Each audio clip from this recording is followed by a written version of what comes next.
కానీ నరేగా నిధుల ద్వారా గ్రామాలకి పెద్ద ఎత్తున నిధులు వస్తున్నాయి. ఈరోజు నేను అసెంబ్లీలో కూర్చొని మిగతా ఎమ్మెల్యేలను అడుగుతున్నాను, మీకు నరేగా ద్వారా ఎంత నిధులు వచ్చాయని చెప్పేసి. వాళ్ళు చక్కగా 30 కోట్లు వచ్చాయి, 40 కోట్లు అని చెప్తా అంటే మాకు 15th ఫైనాన్స్ కమిషన్ కింద 4 కోట్లు వచ్చాయి. మాకు దాదాపు 5 లక్షల పైచిలుకు జనాభా, 5 లక్షల పైచిలుకు జనాభా ఒక చిన్న ప్రదేశంలో. నాది కంప్లీట్గా అర్బన్ కాన్స్టిట్యున్సీ, విస్తీర్ణం తక్కువ. ఈ విస్తీర్ణంలో ఎక్కువ మంది ప్రజలు ఉండడం వల్ల మౌలిక వసతుల కల్పనలో విపరీతమైన సమస్యలు ఉన్నాయి. శానిటైజేషన్, వాటర్, రోడ్లు. నేను ఈ 6 నెలల నుంచి ఒకటే విషయం మీద పోరాడుతూ ఉన్నాను, మాకు మంచినీళ్ళు కావాలా.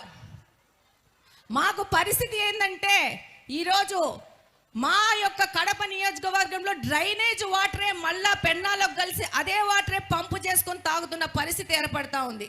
మాకు వాటర్ ట్రీట్మెంట్ ప్లాంట్ లేదు. ఇది 20 సంవత్సరాలైంది కార్పొరేషన్ ఏర్పడి, జిల్లా హెడ్ క్వార్టర్స్ కడప, కానీ ఈ హెడ్ క్వార్టర్స్లో మనకు వాటర్ ట్రీట్మెంట్ ప్లాంట్ లేదు. పంపు చేసి బోర్లేసి నీళ్లు ఇళ్ళకు సప్లై చేస్తున్నారు. అది 5-6 రోజులకు ఒకసారి నీళ్లు సప్లై చేసే పరిస్థితి ఉంది. మురికి నీళ్ళు వచ్చిన పరిస్థితి ఉంది.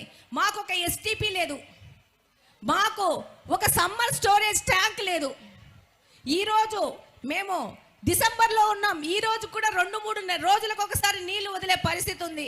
నేను ఇప్పుడు ఈ విషయం ఎందుకు ఎత్తుతున్నానంటే, మాకేమన్నా నరేగా నిధుల ద్వారా వాటర్కి ఏమన్నా మాకు హెల్ప్ చేసే పరిస్థితి ఉంటా. కడప నియోజకవర్గము, కడప జిల్లా నుంచి 2 ముఖ్యమంత్రులు ఇచ్చిన జిల్లా ఇది. కానీ కడప హెడ్ క్వార్టర్స్లో మంచినీళ్ళు లేని పరిస్థితుల్లో మేము అతలాకుతలం అవుతున్నాం. ఈ యొక్క పెద్ద వేదిక ద్వారా ప్రతి ఒక్కరి దృష్టికి తీసుకురావడానికి ఈ విషయం చెప్తున్నాను. మనము ప్రజలకి మంచి నీళ్లు, మంచి రోడ్లు ఇస్తే వాళ్ళు అద్వారా అభివృద్ధి చేసుకోవడము, వ్యాపారాలు చేసుకోవడం ముందుకెళ్లే పరిస్థితి ఉంది. నేను ఇక్కడే ఉంటాను, నేను ప్రతి ఒక్క రోజు నీళ్లు కొనుక్కొని వాడతాను. దాదాపు ఈ యొక్క కడప నియోజకవర్గంలో కార్పొరేషన్ పరిధిలో 200 పైచిలకు ప్రైవేట్ వాటర్ ప్లాంట్స్ ఉన్నాయి. ఇది ఒక కుటీర పరిశ్రమ లెక్క వాటర్ ప్లాంట్స్ పెట్టుకొని వ్యాపార వర్గాలకు వ్యాపారం చేసుకోవడానికి ఉపయోగపడతా ఉందని. కానీ ఈ యొక్క కడపకి మున్సిపల్ కార్పొరేషను నీళ్ళు ఇచ్చే పరిస్థితి మనము కల్పించాల్సిన అవసరం ఉందని ఈ సందర్భంగా డిప్యూటీ సీఎం గారికి విజ్ఞప్తి చేసుకుంటున్నాను. ఇది చాలా క్రానిక్ ప్రాబ్లము. ఈరోజు కిరాణా స్టోర్స్లో కూడా సైడ్ బిజినెస్ కింద చిన్న వాటర్ ప్లాంట్ పెట్టుకొని అమ్ముకుంటున్నారు. ఇంకొక ముఖ్య విషయం ఏంటంటే, మీ దృష్టికి తీసుకురావాల్సిన అవసరం ఉంది.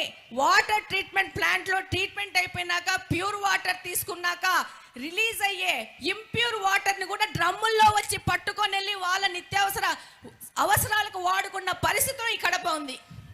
ఈ మేజర్ ఇష్యూని ఇన్ని సంవత్సరాలు ఇతర పార్టీ వాళ్ళు ఎందుకు దీని మీద దృష్టి సారించలేదో నాకు అర్థం కావట్లేదు.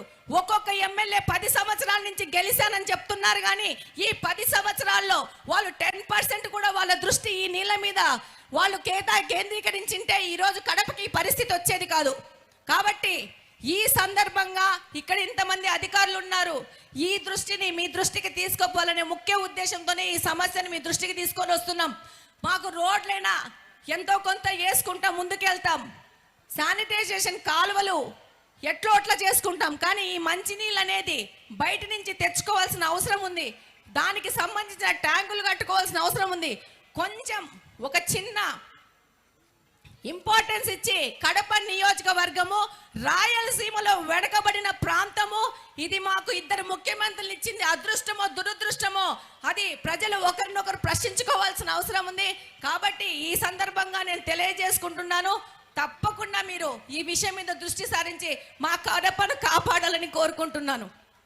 రెండవ విషయం, ఇప్పుడు పిల్లలకి నేను మదర్ని, నాకు 2 పిల్లోళ్ళు, ఈ ట్యాబులు ఇవన్నీ ఇచ్చి ఈ యొక్క దీనివల్ల జరిగే అనర్థాల గురించి కూడా ఒక విశ్లేషణ చేయాల్సిన అవసరం ఉంది. క్యాంపెయినింగ్ తిరుగుతుంటే పిల్లల తల్లిదండ్రులు చెప్పేవాళ్ళు, ట్యాబులు ఇచ్చారు, మోడరైజేషన్ అని చెప్పి ఇచ్చారు. కానీ అందులో పిల్లలు ఏం చూస్తున్నారో అర్థం కాని పరిస్థితి ఏర్పడింది.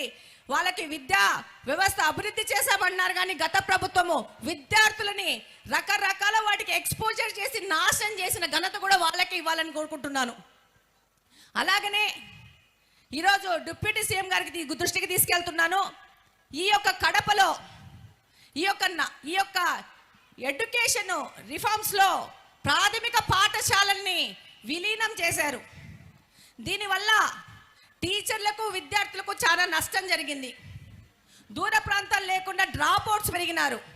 దాంతో పాటి ఈ విలీనం ద్వారా ఖాళీ ఏర్పడిన స్కూళ్ళల్లో ఈ అధికారులను మేనేజ్ చేసుకుని అందులో వాటర్ ట్రీట్మెంట్ ప్లాంట్లు ఈ కార్పొరేషన్ పెట్టుకున్న దురదృష్టం, దుర్భాగ్యం ఏంటంటే మన కడప కార్పొరేషన్ ఇక్కడున్న ప్రజలకందరికీ తెలుసు. ప్రైమరీ స్కూల్స్లో సమాజ సేవ పేరిట మీద వాటర్ ట్రీట్మెంట్ ప్లాంట్లు పెట్టేసుకొని నీళ్ళు అమ్ముకుంటూ వ్యాపారం చేసుకుంటూ ఆ పార్టీ యొక్క ఆఫీస్ కింద ఈ స్కూల్ కన్వర్ట్ చేసుకునేది అనేది మీ దృష్టికి తీసుకెళ్తున్నాను.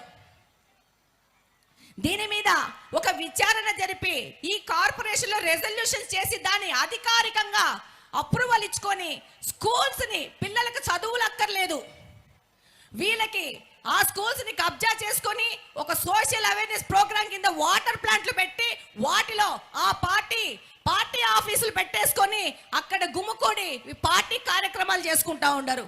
దీని మీద కలెక్టర్ గారికి, కార్పొరేషన్ కమిషనర్ గారికి, అలాగనే డిప్యూటీ సీఎం గారి దృష్టికి తీసుకెళ్తున్నాను. దీంట్లో మేము కూడా మా ప్రయత్నం చేసినాము. వాళ్ళు ఈ యొక్క కార్పొరేషన్ గత 20 సంవత్సరాల నుంచి ఆ పార్టీ ఆధీనంలో ఉండడం వలన వాళ్ళు దీన్ని కబ్జా చేసుకొని ఇలాంటి అవినీతి చేసి పిల్లల స్కూల్స్ను కూడా కబ్జా చేసిన పరిస్థితులు ఈ కడపలో ఉన్నాయని అందరి దృష్టికి తీసుకెళ్తున్నాను. కాబట్టి డిప్యూటీ సీఎం గారు దీన్ని ప్రత్యేకంగా రాసుకొని ఈ స్కూల్స్ని మళ్ళా ప్రభుత్వ ఆధీనంలోకి తీసుకొని ప్రభుత్వ కార్యకలాపాలకు వాడుకోవాల్సిందిగా ఈ సందర్భంగా కోరుకుంటున్నాను.